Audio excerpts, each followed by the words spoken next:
Bonjour Dasha. Bonjour. Dis-nous, s'il te plaît, comment as-tu appris pour la première fois qu'il était possible de devenir donneuse d'ovocytes? Je suis tombée sur une publicité.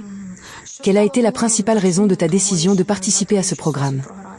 Eh bien, premièrement, la rémunération financière, parce qu'on peut gagner de l'argent assez rapidement. Mais aussi, vous savez, l'envie d'aider quelqu'un.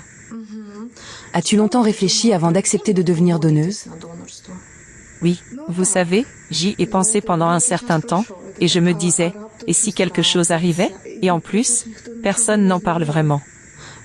Oui, on en parle très peu, donc la société en sait effectivement très peu. Comment ta famille ou tes proches ont-ils réagi? En as-tu parlé à quelqu'un?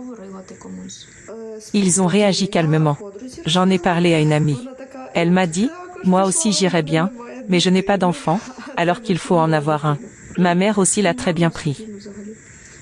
Combien d'enfants as-tu? Un enfant. Tu as un garçon? Oui. Quel âge a-t-il? Il a 6 ans. Était-ce psychologiquement difficile pour toi d'accepter l'idée que ton enfant génétique puisse naître dans une autre famille? Non, pas du tout.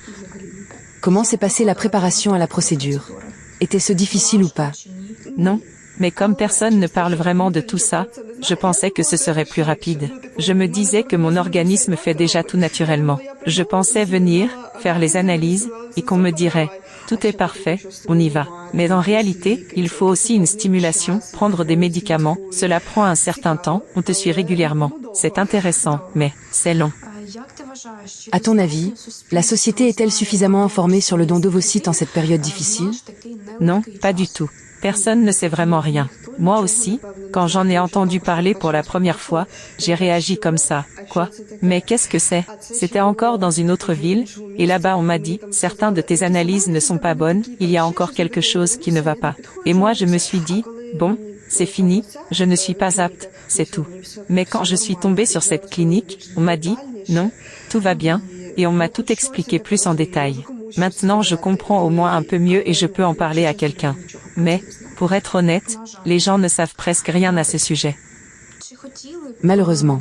Aimerais-tu, par exemple, connaître le destin de l'enfant qui pourrait naître grâce à ton don? Eh bien, ce serait intéressant. On pourrait le faire. Mais sinon, ce n'est pas grave. C'est une information confidentielle. Si les gens ne veulent pas dire que cela n'a pas fonctionné pour eux et préfèrent dire que c'est leur propre enfant, alors que cela reste seulement leur choix. Qu'est-ce qui est le plus précieux pour toi dans cette expérience? Tout d'abord, l'expérience elle-même. C'est quand même quelque chose de nouveau et, au minimum, j'en ai appris davantage même sur mon propre corps. Comment tout fonctionne, comment les choses se passent. En général, j'ai vraiment appris beaucoup plus. Est-ce que tu conseillerais à d'autres femmes d'envisager la possibilité du don? Oui. Et même pas à cause de l'argent. Après mon expérience précédente, j'ai vraiment ressenti que tu aides réellement les gens. Par exemple, j'ai des connaissances qui ne peuvent pas avoir d'enfants. Et tu peux vraiment les aider. Combien de fois as-tu déjà participé au programme de don? La deuxième. D'accord.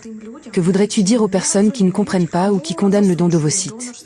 Je ne comprends pas ce qu'il y a à juger, tout comme je ne comprends pas pourquoi il faudrait avoir honte, ou ne pas montrer que j'ai été donneuse. On peut simplement dire, j'ai aidé des personnes. Moi, je ne jugerai pas et, honnêtement, j'aimerais simplement que les gens en sachent davantage. S'ils approfondissaient l'information, ils ne diraient pas ce genre de choses. Voilà, c'est tout. Dasha, soutiendrais-tu, par exemple, un tel projet en Ukraine, qui parlerait? Peut-être qu'une chaîne de télévision lancerait un projet consacré au don d'ovocytes et à la maternité de substitution, avec des experts dans ce domaine. Participerais-tu à ce type d'émission, par exemple comme intervenante ou comme fille ayant déjà suivi ce programme et ayant de l'expérience? D'autant plus que c'est ta deuxième fois, et que ton organisme réagit très bien. Que ferais-tu, par exemple, pour que ce projet voie le jour? Eh bien, si on me le propose, je soutiendrai l'idée, j'irai et j'en parlerai. Parce qu'avant tout, c'est aussi une question d'évolution des gens. Les gens restent un peu dans leur propre petite case et n'acceptent pas vraiment de nouvelles informations. Mais il faut comprendre davantage, il faut apprendre. Même sur leur propre organisme, les femmes ne savent en réalité presque rien.